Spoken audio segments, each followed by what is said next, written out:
I've lost over 100 pounds, and this is the easiest way to make homemade pasta. The first thing you're gonna need is a full head of cabbage. Place it face down, cut it long ways. I'm just gonna add a little bit of avocado oil and salt and pepper. Give it a little massage. This is going into the oven at 425 degrees for about 20 minutes. I'm gonna go ahead and make my high protein Alfredo sauce. 16 ounces of full fat cottage cheese, adding in softened butter, some shredded Parmesan cheese, a dash of milk, onion powder, garlic powder, and salt and pepper. And now I'm gonna blend. And even though my Alfredo sauce has a ton of protein, I'm still adding some grilled chicken breast. I add my Alfredo sauce to make it piping hot. Now some chili flakes. Cheers. Bub, how would you feel if I cut up some cabbage, I placed it in the oven, and then I told you it was pasta? Warm cabbage. Definitely not pasta. And I don't think it's even close to being like a pasta substitute. I couldn't do that. If you told me make some crispy cabbage, I'd say yeah, put some salt and pepper on it, and I'll try that. You wouldn't appreciate it to be a homemade pasta? No. Blasphemous.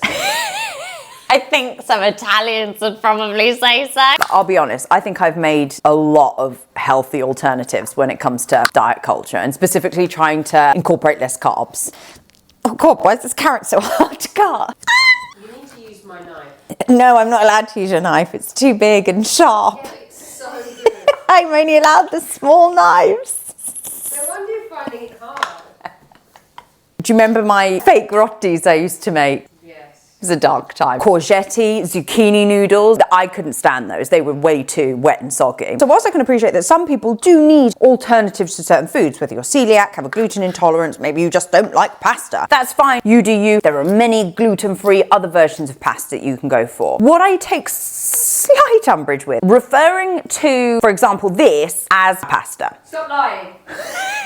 When we refer to things as an alternative to something else, implying that it's healthier, maybe because it has less carbs, it's miles away from the original version of something. Warm cabbage is not pasta. The irony is that my salad today actually has shredded cauliflower in it. That said, I'm not trying to palm it off as some sort of pasta alternative. If we could just do away with referring to foods as like the healthier alternative, other foods that have got nothing wrong with them unless you've got an allergy, that would just make me really happy, because you don't need to be having the cabbage alternative to pasta. You can have regular pasta, and there is nothing wrong with having regular pasta.